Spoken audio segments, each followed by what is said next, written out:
la palabra transparencia es como la palabra democracia, algo que suena bien. Y todo el mundo quiere ser demócrata y transparente.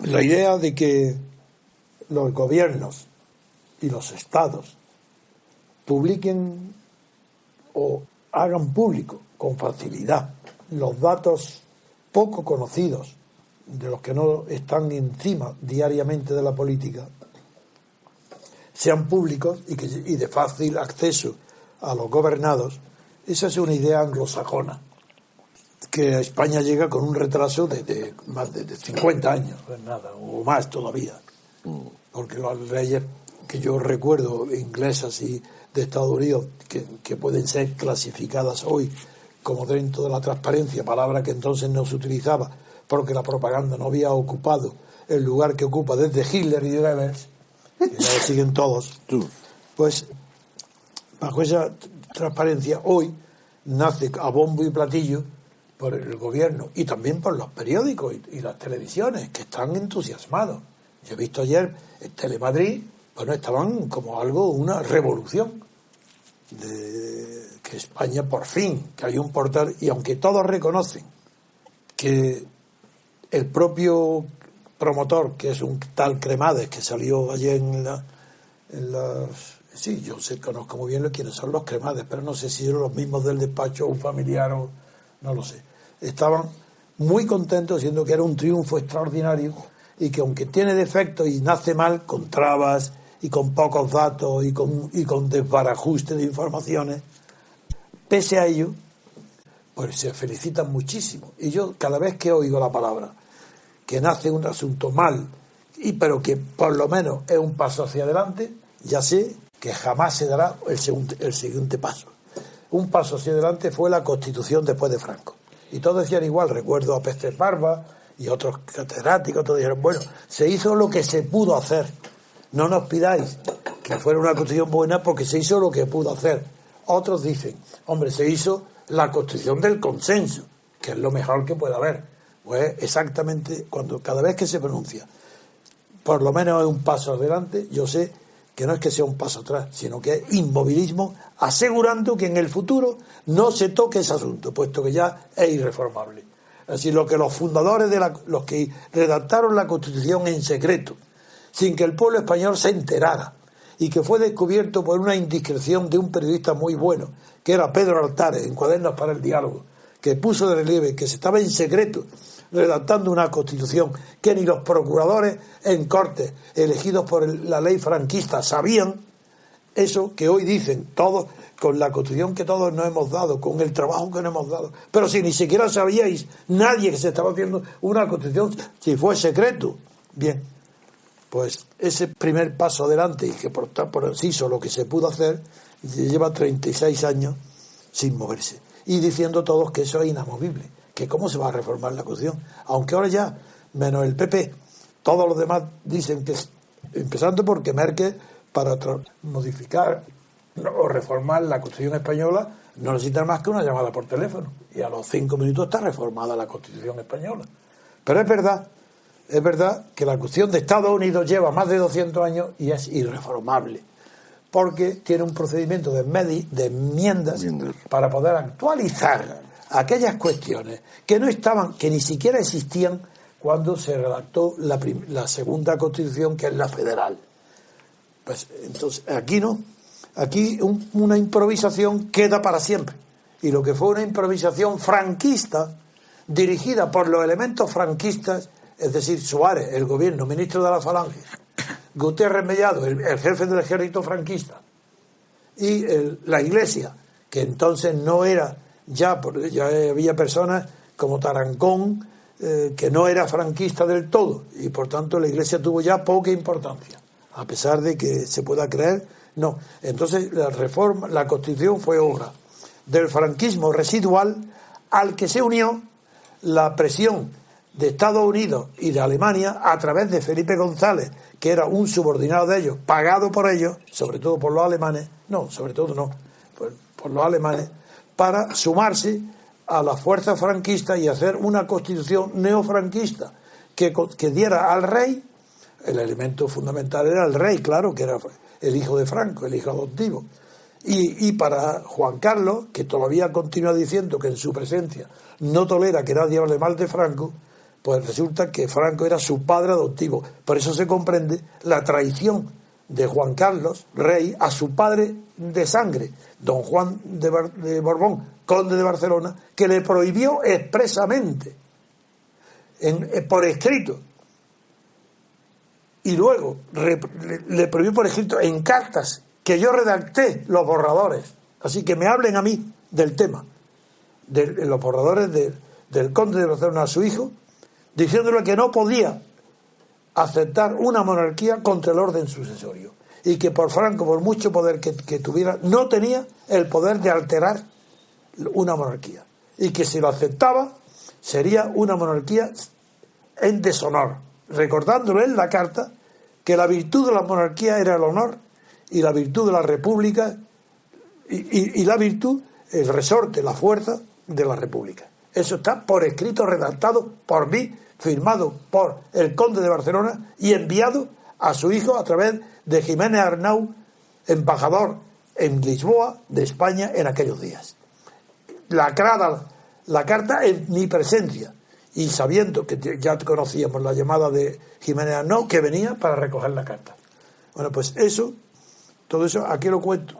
Pues porque la transparencia, si no, la transparencia no es contar la verdad oculta. Y la verdad oculta de España, más grave que hay hoy, no es el paro.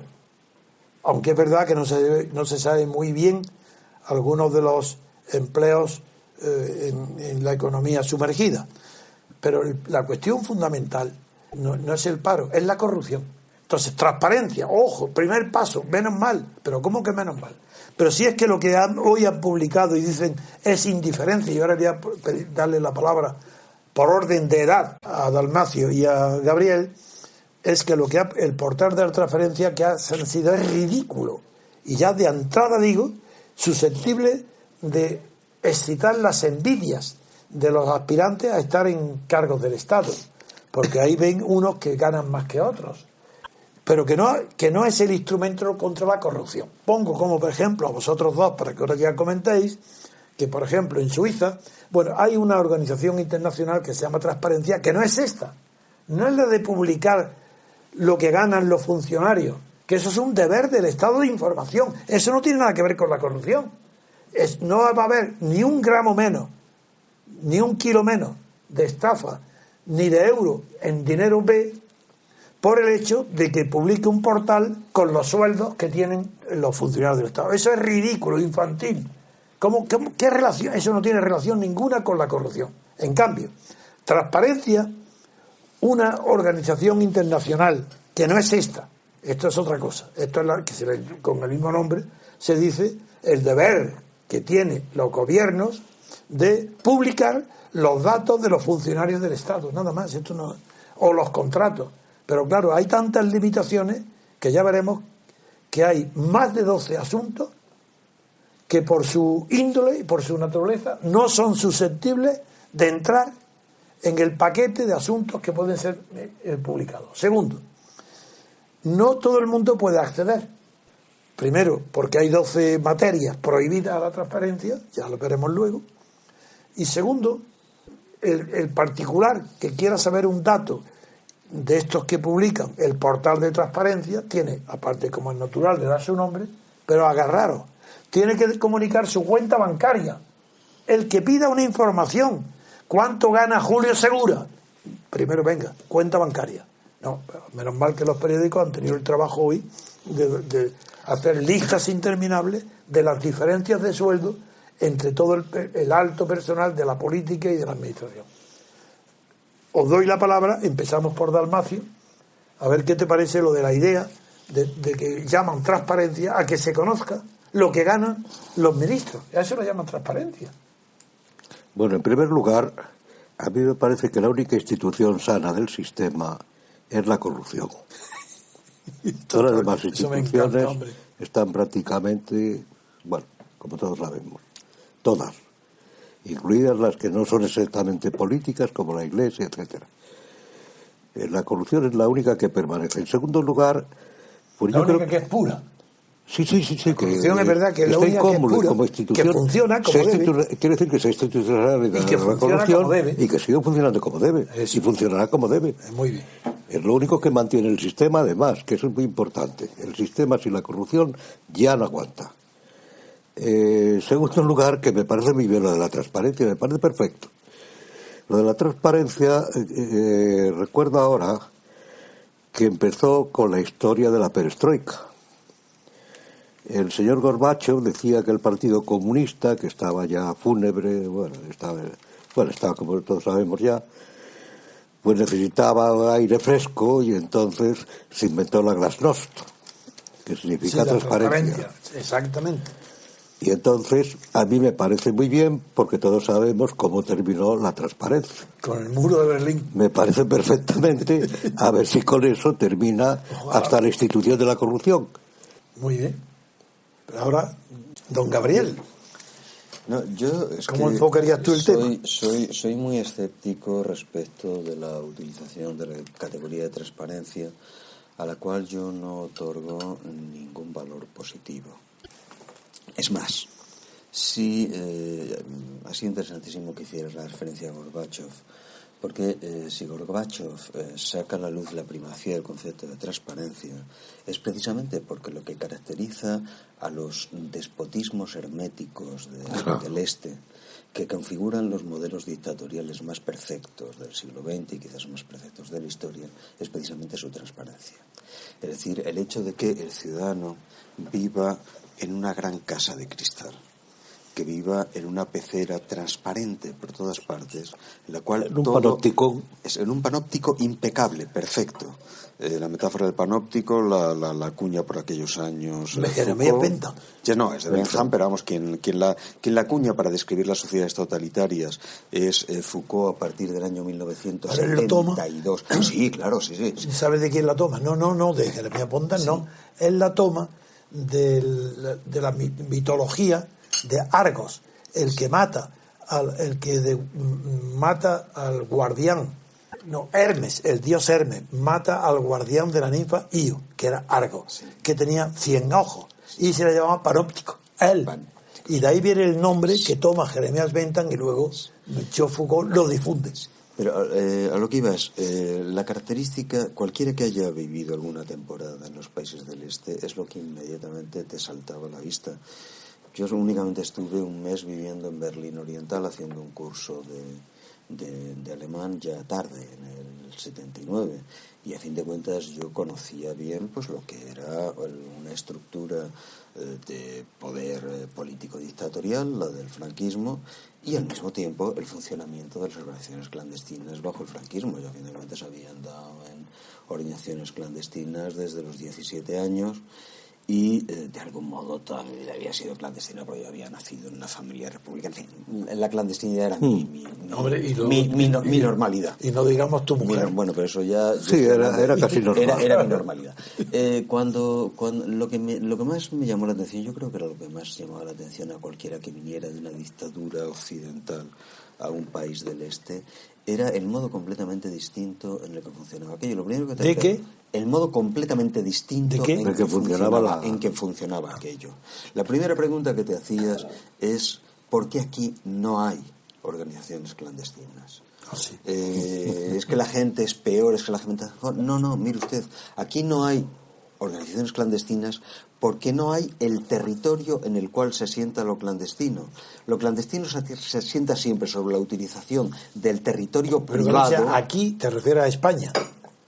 Cuando dice aquí no hay... No, en Berlín en Berlín Este en el 79. Era equivocado. ¿Por qué en el Este, en las dictaduras del Este, no existía espacio alguno para lo clandestino?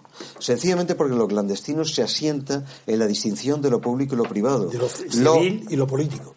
Lo clandestino es la utilización del espacio de lo privado no accesible al Estado para conspirar contra el Estado.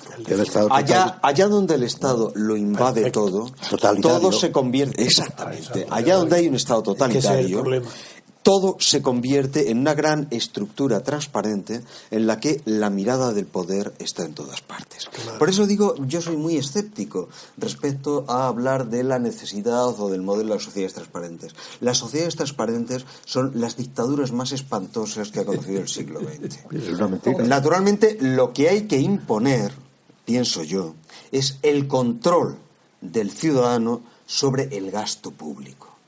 El derecho del ciudadano a que su vida sea perfectamente opaca es un derecho básico. Sí, la vida ciudadana no tiene por qué estar ante la vista del Estado. El Estado tiene que el ciudadano tiene que protegerse de la mirada del Estado. Sí, señor. Al contrario, el Estado debe estar sometido a la permanente mirada y control del ciudadano. La tesis de Tom Paine. Es un principio liberal básico, el desconfiar siempre del gobierno, aunque sea el de los amigos. Respecto de lo que han hecho ahora, es decir, de hacer accesibles los salarios de la administración. Yo creo que habría que hacer una distinción clara. Por un lado, lo que es la administración funcionarial, que eso se atiene a las leyes funcionariales y punto. Y por otro lado, lo que se refiere a los cargos electos y a los cargos políticos. Exacto. Propiamente dicho. Exacto. Y yo creo que hay una cuestión que es previa a todo lo demás, que es el fijar un criterio claro de que la política no debería ser, en las sociedades democráticas, no debería ser un oficio, sino estrictamente una función transitoria de determinados ciudadanos. Y que no debiendo ser un oficio, no debería tener ni siquiera un sueldo. Naturalmente que se puede decir, ¿y entonces qué pasa con los que la ejercen? ¿Pierden sus ingresos? Yo siempre he propuesto algo que todo el mundo me dice que es una locura, pero que a mí me parece elemental. Mire usted, en primer lugar, el ejercicio de una actividad política debe ser limitado en el tiempo, eso se puede poner de acuerdo cuál es el tiempo, pero debe ser limitado. Y en segundo lugar, el ciudadano que ejerce esa actividad no debe recibir otro sueldo que el equivalente al que, de acuerdo con su declaración de Hacienda, haya recibido como media en los 5 últimos años de su declaración de Hacienda. Hay una petición de principio, la declaración de Hacienda, que se contradice con lo que has dicho. Si el Estado es el que no puede ser opaco, Hacienda no tiene por qué saber nada de declaraciones de Hacienda. Claro. El Estado tiene por qué saber. Tienes razón. Sí. Pero si alguien pasa al ámbito de la política... Bueno, tal como están las cosas... Desde el punto de vista de la lógica, tienes toda la razón, Gabriel. Eso no... Sí, no tal como están las cosas es así. Eso no se puede rechazar. Bueno, yo sí, pero hay una cosa que es que a mí me parece... Yo tengo otra salida, pero ya implica la democracia. Y la salida que yo propongo en mi libro es que el dinero, como es transitorio, todo cargo político por definición es transitorio, y los partidos no deben de ser pagados nadie por el Estado, deben de estar costeados por los propios militantes. Puede ser los propios partidos, que no puede ser los diputados y los gobernantes que proceden de el partido, con sus ingresos debe compensar como le dé la gana, allá él de los sueldos que complemente. Exacto. Los modestos sueldos que cobren en el Estado. Lo que haga el partido dentro de él allá no le importa lo demás. Ni siquiera la democracia interna nos importa un bledo. Una democracia interna de los partidos, primero que es imposible, por la ley de hierro de Mitchell. Pero es que nos importa muy poco. El partido es un club privado. Lo mismo que no nos importa si la Iglesia es democrática o no. No, es que no puede serlo. Bueno, pero una estructura teológica no puede serlo. Y no tiene por qué serlo. Pero es que hay movimientos que lo piden. Bueno, pero es que no interesa eso. Es cosa de la Iglesia. Pero de la misma manera que el ejército tampoco puede ser democrático. Tampoco. Por definición. Donde hay una organización no puede haber democracia. Otra cosa. De la misma manera que tampoco puede ser democrático, ojo lo que voy a decir, el Estado. Un Estado democrático corresponde a un Estado totalitario. Bueno, lo que pasa es que el Estado no es democrático, pero es democratizador. No, el Estado no, eso es el gobierno, otra cosa, eso es otra cosa. No, es el Estado porque ante el Estado todos son iguales, el principio de la soberanía. El tratamiento de la igualdad ante la ley. Que no es lo mismo. Pero eso no es el Estado. Sí, bueno, porque es la ley estatal, eso está en Hobbes. Sí, está en Hobbes, pero es la sociedad política ya, si la igualdad bien de acuerdo. Bueno, sí. Pero en fin, yo creo que como lo que yo propongo es que las elecciones y la elección de los pobres a los cargos políticos es exactamente igual que la de los ricos, porque tiene que estar prohibido que el Estado financie ni un euro a ningún partido para nada, ni para elecciones, ni a ninguna organización, ni para elecciones. Y para que el pobre, los partidos de los pobres, si es que hoy los hay, porque los de los pobres están financiados por los ricos, bien, por los bancos y igual que los demás, pero bien, suponiendo, en teoría, el pobre no está discriminado y tiene las mismas posibilidades que el partido rico, porque las elecciones no tienen que costar un duro a nadie. ¿Por qué? Porque si el Estado es el que va a recibir el beneficio de esos funcionarios transitorios que se llaman políticos, pues el Estado tiene que poner a disposición de los electores todos los medios públicos que tenga, no solo de televisión. ¿Sabes? Un pequeño matiz sobre eso que decías hace un momento respecto de la financiación de los partidos. A mí mucho más que saber qué es lo que cobra cada político, lo que para mí sería un elemento clave para saber lo que ha pasado en este país es que todos los bancos publicasen la lista de préstamos nunca devueltos por todos los partidos políticos. Sin duda ninguna, eso no harán, eso no está en la transparencia. Sí, bueno, es que ahí hay dos problemas. Primero, todos los partidos hoy, copiado del partido soviético, comunista, luego el Partido Nacional Socialista, el Partido Fascista antes, tienen sus juventudes. Y esas juventudes es gente que se prepara profesionalmente para tener una carrera. Entonces, si partimos de ahí, eso es imposible. Pero los juventudes son los ministros de hoy, los jóvenes de ayer. Primero había que suprimir las juventudes de los partidos. Eso es ridículo. Es un modelo totalitario clásico. Es un modelo clásico. Eso y educando a la gente para tal. Y en el Siguanas y todo eso. Segundo lugar, que yo creo que es una estupidez todo eso de las declaraciones de los sueldos de los... Pero bueno, si basta con el boletín del Estado, en un Estado mínimamente organizado, un gobierno mínimamente organizado, el boletín del Estado ya ha establecido qué sueldo tiene el jefe de administración, qué sueldo tiene el auxiliar tal, qué sueldo tiene el bedel, qué sueldo tiene eso. Una de las críticas... Y basta con eso. Una de las críticas fundamentales... ¿Qué es lo que pasa? Que hoy dirige la propia prensa de este régimen, porque esto es un régimen. Sí, la prensa es del régimen. La crítica que hace... No es un régimen, perdón. Es una situación política. Porque no ha establecido nunca orden. Régimen significa orden. Sí.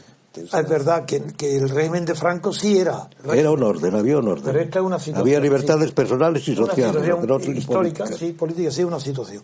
De acuerdo, bueno, pues acepto la corrección. Pues en esta situación, en este régimen, lo que importa no es conocer los datos de lo que ganan, sino los datos de la corrupción. Porque si la corrupción es, como tú acabas antes de decir, lo único que funciona, por lo menos vamos a saber lo que es comparado, por ejemplo, con Suiza. Sí, porque en Suiza le comentaba antes de empezar a Gabriel que como la transparencia es otro concepto distinto del deber de información del Estado, de lo que paga a sus funcionarios o a sus políticos, es distinto. La transparencia nació como hay una empresa muy importante, muy conocida en el mundo, que estudia el grado de corrupción de cada país, y en ella Suiza, que es uno de los primeros países menos corruptos en la lista de menos corrupción, Suiza está de los primeros. Sin embargo, en transparencia, que es un método de encuesta dirigido a las familias y a los empresarios, sobre todo, porque son los que pueden saber si la corrupción, ¿cuál es? Hay un dato que a mí me impresionó muchísimo, es que una encuesta de más de 3.000 encuestados, que son una cosa muy seria en Suiza, pues resultaba que el 24% de las familias suizas reconocían que la corrupción de la banca suiza, recogiendo la fortuna de los expolios, de los dictadores y de todos los sucios que hay en el mundo, reconocía el 24% que ellos estaban favorecidos por esa corrupción. Eso sí que es maravilloso, que lo publiquen. ¿Desde cuándo figuraron en España lo que pasaría? Bueno, pregunto yo, ¿es que es corrupción por parte de la banca suiza? La banca acoge cualquier fortuna. Y además el secreto bancario a mí me parece que está muy bien. Me olvido de la palabra corrupción, es la única que lo hace. Por lo demás son los paraísos fiscales. Y va a ceder, que es lo grave. Está cediendo. Y va a ceder porque se han inventado es que se han inventado estos gobiernos inútiles y absurdos, que ya no hay políticos, se han inventado lo de los paraísos fiscales, son reales. Pero ¿quién se lleva dinero a un paraíso fiscal? Se lleva dinero en primer lugar el que lo tiene. La mayor parte de la gente no lo tiene, si no lo llevaría también. Claro. Porque con estos impuestos que hay, que no son solo expoliatorios, sino que son controladores, etcétera, etcétera. Confiscadores, la gente lo lleva porque no tiene derecho. Una cosa es el dinero robado mediante delito criminal, todo eso. Una cosa es eso. Pero el otro dinero, ¿por qué no puede llevárselo cada uno donde quiere? Sí. Hombre, hay situaciones en la guerra mundial, tal, que a lo mejor conviene alguna... No sé, yo creo que a Dalmacio, a ti te interesará muchísimo saber que uno de los grandes, no de los grandes teólogos, pero especialista en teología, que es el canadiense Charles de Koning, sí. Bien, dice en su libro, de Gabriel, de la democracia participativa, lo que llaman democracia y participación, dice que es lícito, que es honesto, no pagar al fisco cuando no tienes control sobre el gasto público. Punto, se acabó. Eso lo dice Charles de Koning. No, pero eso lo decía también en la doctrina secular de la Iglesia, ¿no? En la Iglesia, bueno, los delitos fiscales son delitos como mera pena, meramente penales. Sí, penales, sí. No es problema de conciencia. Una cosa es exactamente eso. Claro, bueno, eso es lo que dice Charles de Koning. Están en la relación con el Estado, ¿no? Claro, no, porque es que además el impuesto, no digo otros, no las contribuciones, el impuesto es propio del Estado. Del Estado, eso no. Absolutamente. Que el Estado tiene poder para imponer. Claro, no es una cuestión moral, es una relación jurídica con el Estado. En Grecia y en Roma no había impuestos. No. Había a las tribus vencidas, etcétera, todo eso. A lo mejor a los políticos se les mandaba a un sitio para que hicieran dinero, ciudadanos, pero los ciudadanos no pagaban impuestos. Es más, cuando había necesidad de dinero por una guerra, por alguna cosa, se pedía una contribución y luego lo que sobraba, si sobraba, se volvía a devolver escrupulosamente a los ciudadanos. Las situaciones han cambiado, es verdad que no estamos en los tiempos de Grecia y de Roma, etcétera, etcétera. Pero el principio yo creo que es el mismo. El Estado solo puede tener el dinero que el ciudadano le dé voluntariamente, como a través de una representación adecuada. Pero es que a mí me parece muy convincente el razonamiento de Charles de Koning, porque si no tienes control del gasto público, claro. no tienes deber de contribuir. Claro. Es que no tienes deber político. Claro. No, si lo que tienes es constricción. Vamos a dejarnos de historia. En las sociedades modernas no hay nadie que pague impuestos por convicción, sino estrictamente por constricción, porque todo el ciudadano, salvo quizá 2 o 3 tarados mentales, saben perfectamente que lo que se hace con su dinero es altamente discutible. Es la gloria de la clase política, nada más.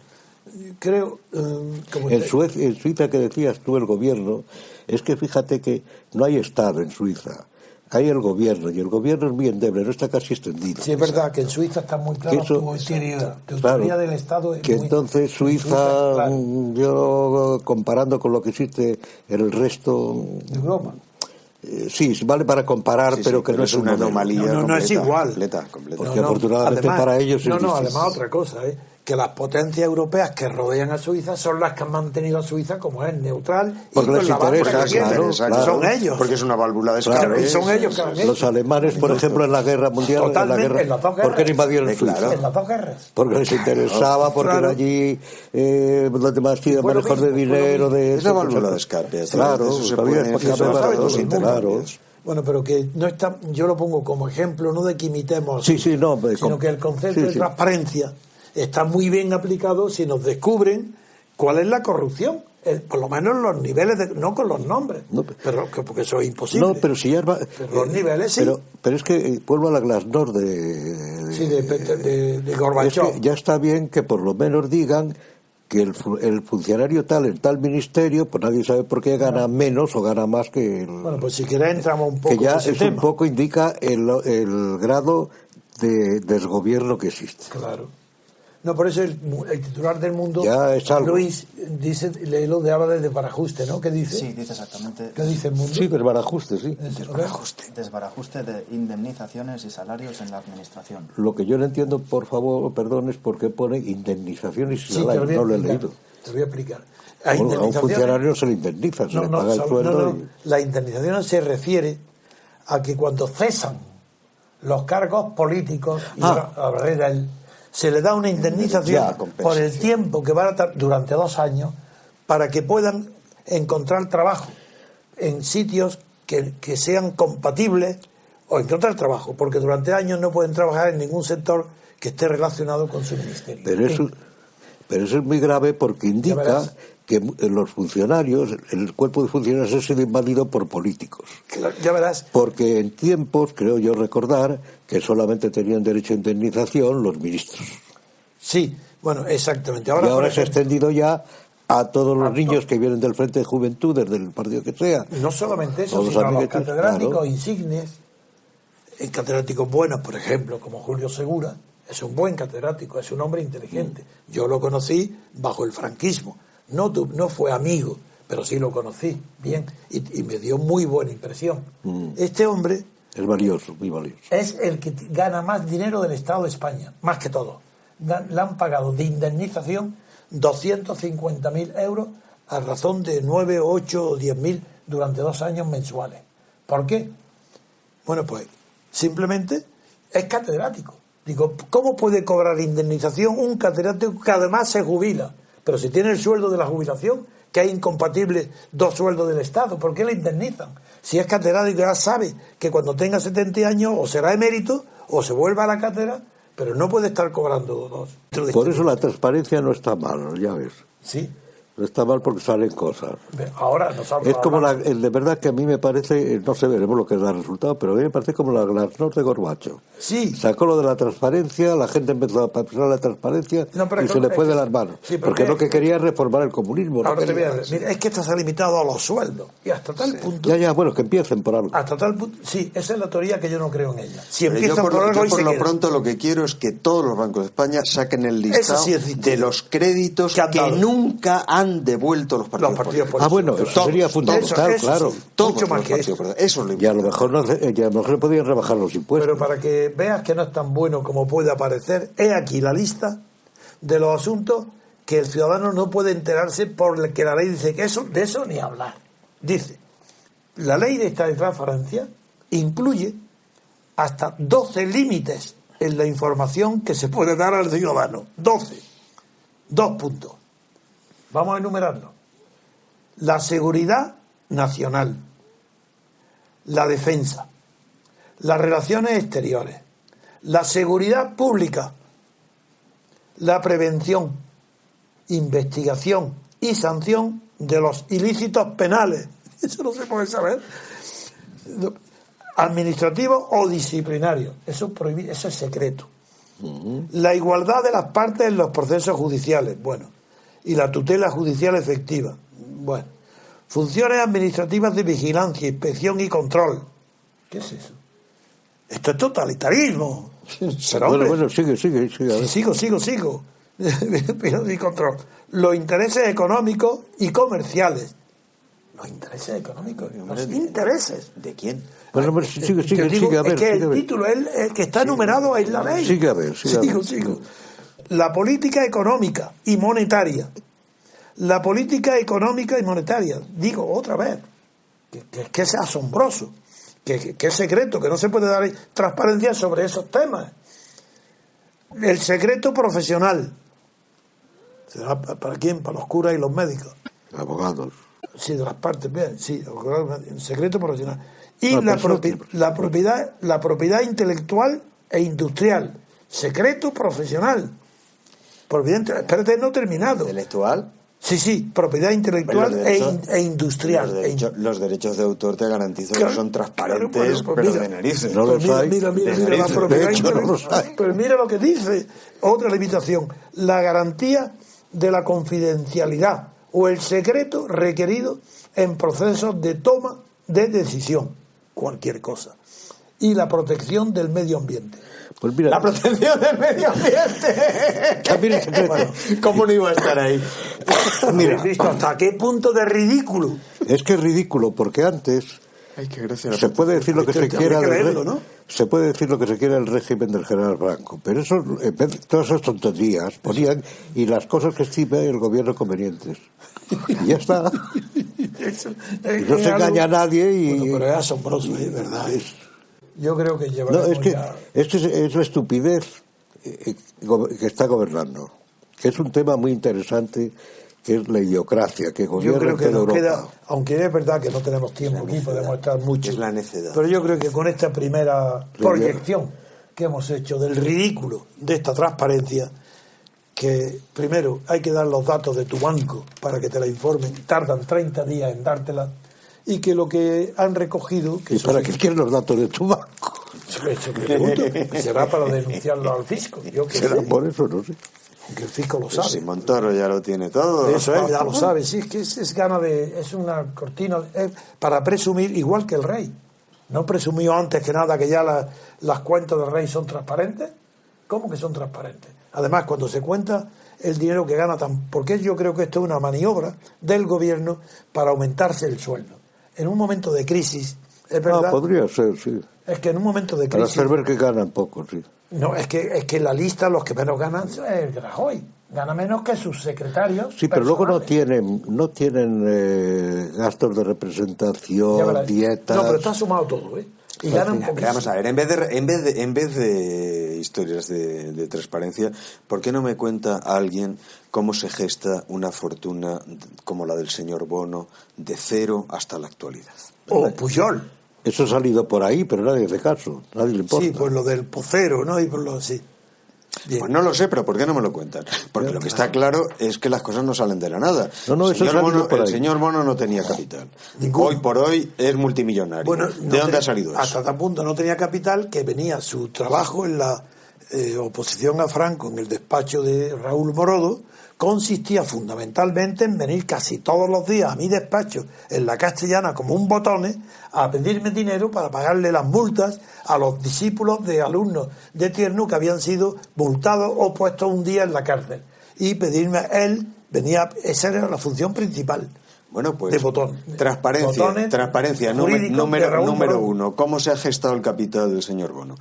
No es una pregunta agresiva, simplemente, oiga, usted, vale, Dígame. cuéntemelo. Si empiezan a salir todos los bonos. Bueno, No, si digo Bono porque es el primero un que me ejemplo, viene a la cabeza, un ¿eh? ejemplo. No, ya. Empezando por Felipe González. No, ese ni lo pregunto. Porque... Claro.